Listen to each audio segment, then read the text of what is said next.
Бисмиллахир рахманир рахим. Возникновение школ Ахль-ас-Сунна. Тех, кто не следует ни одному из 4 мазхабов Ахль-ас-Сунна валь-Джамаа, называют айр-аль-мукаллидин, гайри-мукаллидин, не последователи, или же по-другому безмазхабные.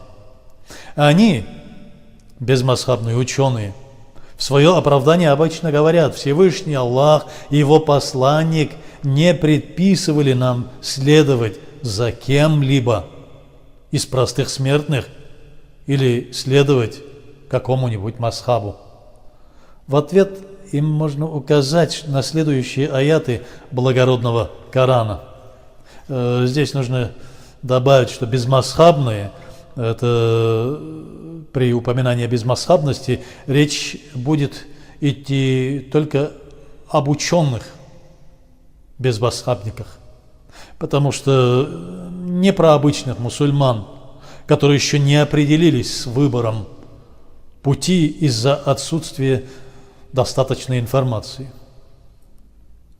Аяты Корана, Всевышний Аллах Субхану ва Тааля говорит в аятах Корана: «О вы, которые уверовали, бойтесь Аллаха, ищите приближение к Нему и усердствуйте на пути Его. Может быть, вы будете счастливы».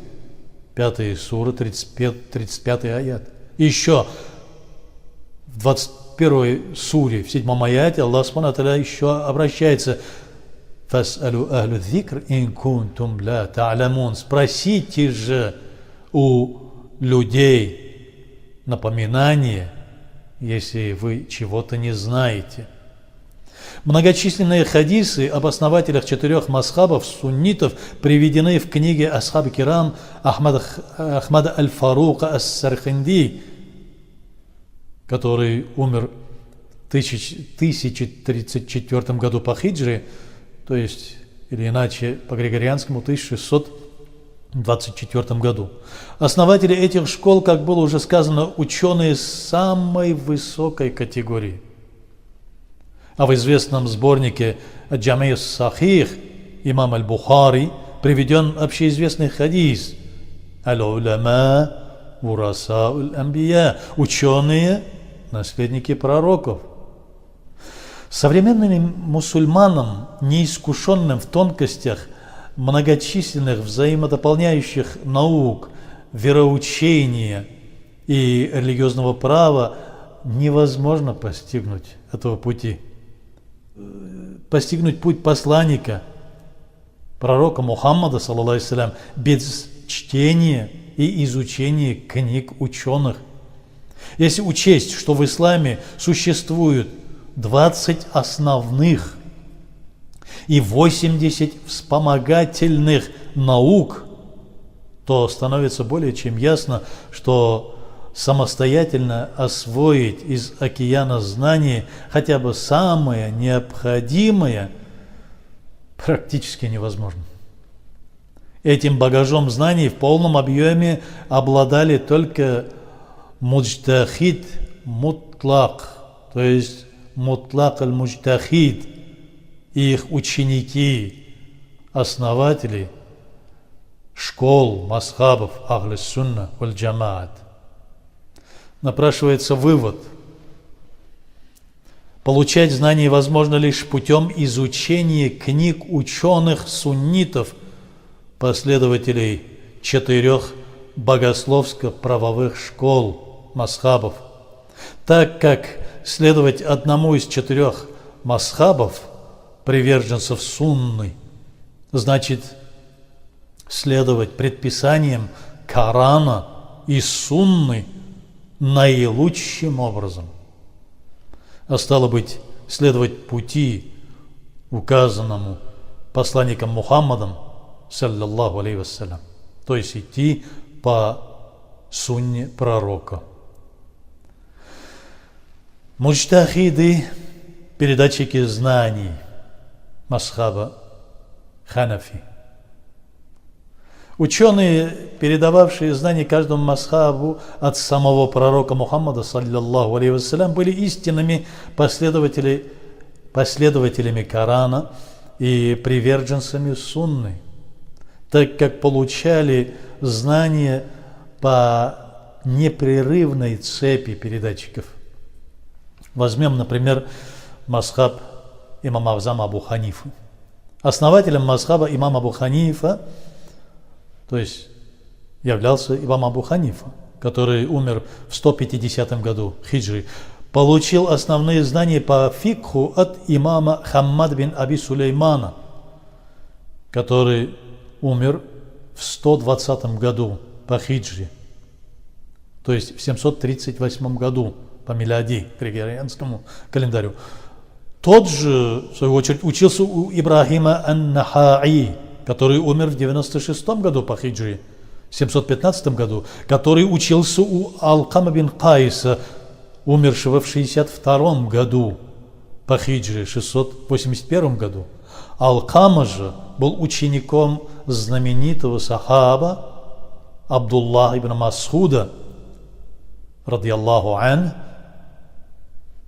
который был, как мы знаем, самым близким сподвижником пророка Мухаммада, саллиллаху алейхи вассалям. Теперь посмотрим, кто они, эти муджтахиды. Абдуллах ибн Масуд, радiyallahu ан, умер в 32 году по хиджре, в 651 году, первый в цепи передатчиков знаний по фикху мазхаба Абу Ханифа.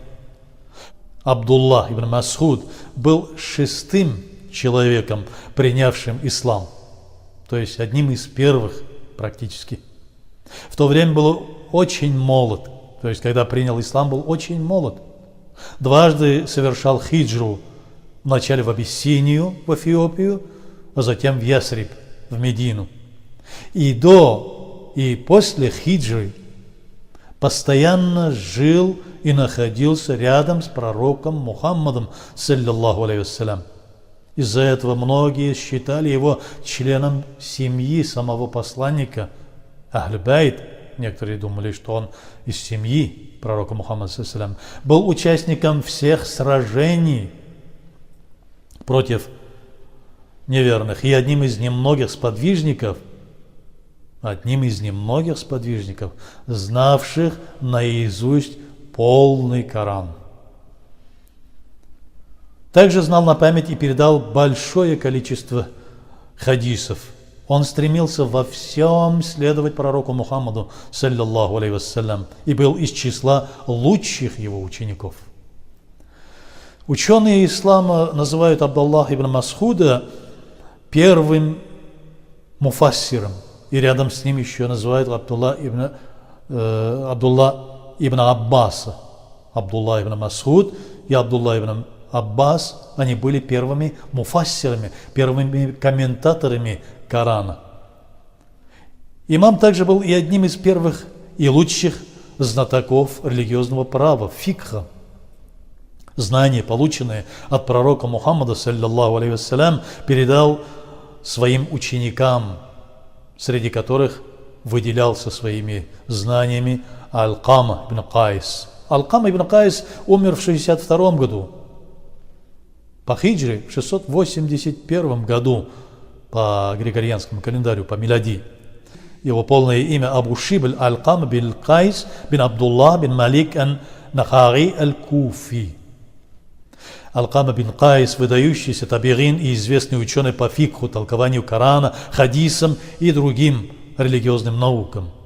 Он из числа тех, кто родился при жизни пророка, саллиллаху алейхи вассалям, но не видел его, то есть Мухадрамун. Все ученые единодушно признают высочайшую степень его образованности.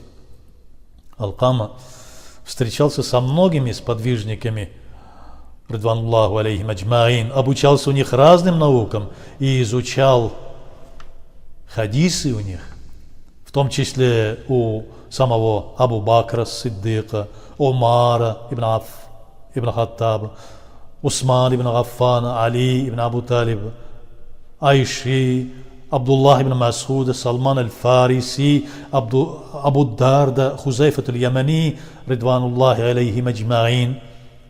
Алкама сражался в Нихаванде против хариджитов с саблей в руках и плечом к плечу с хазратом Али, бин Абу Талиб, ради Аллаху. Таких ученых, как Алкама, называют Раббани, божественный, или ученый от Бога. Ученый милостью Всевышнего Аллаха, он и в жизни неукоснительно следовал сообразно полученным знаниям, и в этом смысле был святым человеком. В числе его знаменитых учеников был Ибрахим ан-Нахаи и аш-Ша'би, которых обучал он фикх, которые изучали у него фикх.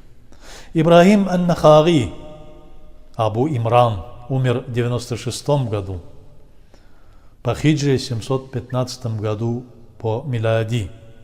Полное имя Ибрахим бин Язид бин Асвад бин Амр бин Рабиа бин Харис бин Саад бин Малик.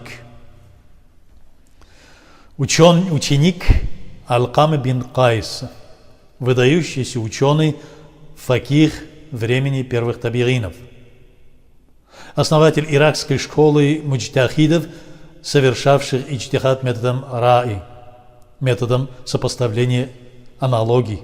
Жил в Куфе, родом из йеменского племени Наха.